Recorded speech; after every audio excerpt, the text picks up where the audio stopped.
Hello every one.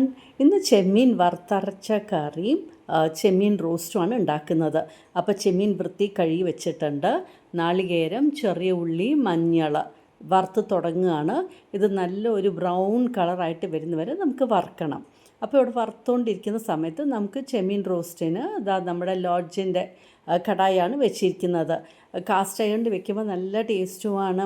അപ്പോൾ വെളിച്ചെണ്ണ ഒഴിച്ച് കൊടുത്തിട്ടുണ്ട്. ഇതിലേക്ക് 2 സവാള നീളത്തിൽ അരിഞ്ഞത്, 2 പച്ചമുളക്, പിന്നെ കരിവേപ്പില ഇട്ടിട്ട് നമുക്ക് നന്നായിട്ടൊന്ന് വഴറ്റി കൊടുക്കാം.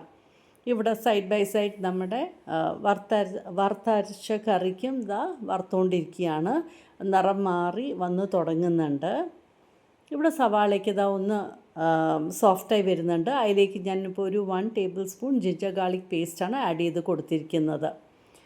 നമ്മുടെ നാളികേരം ചുവന്നിട്ടുണ്ട്. ഇതിലേക്ക് ഞാനിപ്പോൾ ഒരു 1.5 ടീസ്പൂൺ കൊറിയാൻഡർ പൗഡർ ആഡ് ചെയ്ത് കൊടുത്തു. 1 ടീസ്പൂൺ നമ്മുടെ ചില്ലി പൗഡർ ആഡ് ചെയ്ത് കൊടുത്തിട്ടുണ്ട്.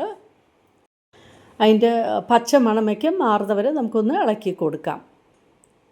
ഇവിടെ ഞാൻ കുറച്ച് തേങ്ങാക്കൊത്തും ആഡ് ചെയ്ത് കൊടുക്കുന്നുണ്ട് നമ്മുടെ പ്രോൺ റോസ്റ്റിന് വേണ്ടിയിട്ട്.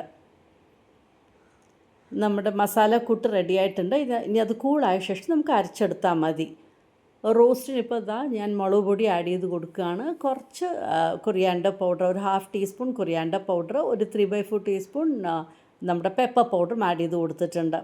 വീണ്ടും നന്നായിട്ട് വഴറ്റി കൊടുക്കാം. മഞ്ഞളും ആഡ് ചെയ്തിട്ടുണ്ടായിരുന്നു, ഒരു 1/4 ടീസ്പൂൺ മഞ്ഞൾപ്പൊടി. ഇപ്പോൾ പൗഡറിൻ്റെയൊക്കെ പച്ചമണം പോയിട്ടുണ്ട്. ഇനി നമുക്കിതിലേക്ക് നമ്മുടെ ചെമ്മീൻ ആഡ് ചെയ്ത് കൊടുക്കാം.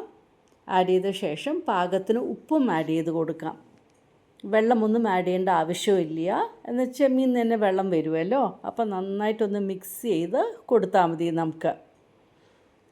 അപ്പോൾ നല്ല ടേസ്റ്റിയാണ് ഇതിൽ നമ്മളിങ്ങനെ ഈ കാസ്റ്റ് അയണിൽ ഇങ്ങനെ റോസ്റ്റ് ഉണ്ടാക്കി എടുക്കുമ്പോൾ. അപ്പോൾ ഇവിടെ നമ്മുടെ റോസ്റ്റ് ആവട്ടെ, വേവിക്കാം. നമുക്ക് വറുത്തരച്ച കറിക്കുള്ള അരപ്പ് റെഡിയായി. ചട്ടിയിലേക്ക് അരപ്പ് ഇട്ട് കൊടുക്കുകയാണ്. പിന്നെ പാകത്തിന് വെള്ളം ഒഴിച്ച് കൊടുക്കാം. പിന്നെ പുളിയുടെ വെള്ളവും ചേർത്ത് കൊടുത്തിട്ടുണ്ട്. അതിലേക്ക് ഒരു പച്ചമുളക്, പിന്നെ കുറച്ച് ഇഞ്ചി സ്ലൈസ് ചെയ്തത്, ഉപ്പ് ആഡ് ചെയ്ത ശേഷം നമുക്ക് ബോയിൽ ചെയ്യാനായിട്ട് വെക്കാം. ഇടയ്ക്ക് ഇവിടെ ചെമ്മീൻ ഞാൻ സ്റ്റർ ചെയ്ത് കൊടുക്കുന്നുണ്ട്. കണ്ടില്ലേ, വെള്ളം അതിൽ നിന്ന് തന്നെ ഇറങ്ങി വന്നിരിക്കുകയാണ്. അപ്പോൾ ഇടയ്ക്ക് ഇങ്ങനെ നമുക്ക് ഇളക്കി കൊടുക്കാം. നമ്മുടെ ചെമ്മീൻ കറി അവിടെ ഇപ്പോൾ തിളച്ച് തുടങ്ങി. ഇതിലേക്ക് ഇപ്പോൾ നമുക്ക് ചെമ്മീൻ ഇട്ട് കൊടുക്കാം. ഹസ്ബൻഡും മോക്കും ചെമ്മീൻ റോസ്റ്റ് നല്ല ഇഷ്ടമാണ്. അപ്പോൾ അതുകൊണ്ടാണ് കുറച്ച് ചെമ്മീൻ റോസ്റ്റ് ഉണ്ടാക്കുന്നതും ഈ ചെമ്മീൻ വറുത്തരച്ച കറി ഉണ്ടാക്കുന്നതും. റോസ്റ്റ് ഇങ്ങനെ ആയിക്കൊണ്ടിരിക്കുന്നുണ്ട് അവിടെ. ഇവിടെ നമ്മുടെ കറിയും റെഡി ആയിട്ടുണ്ട്. ഫൈനലി കുറച്ച് കരിവേപ്പിലയും ഇട്ട് കൊടുക്കുകയാണ്. പിന്നെ വെളിച്ചെണ്ണയും മുകളിൽ ഇങ്ങനെ ഡ്രിസിൽ ചെയ്ത് കൊടുത്തു. അപ്പം നമ്മുടെ അങ്ങനെ വറുത്തരച്ച കറിയും റെഡിയായിട്ടുണ്ട്. നമ്മുടെ ചെമ്മീൻ റോസ്റ്റും റെഡിയായിട്ടുണ്ട്. അപ്പോൾ ഈ ഉച്ച ഊണിന് ഇതാണ് ഉണ്ടാക്കിയത്. നിങ്ങൾക്ക് എല്ലാവർക്കും ഇഷ്ടമായി കാണുമെന്ന് വിചാരിക്കുന്നു. Thank you for watching my YouTube channel.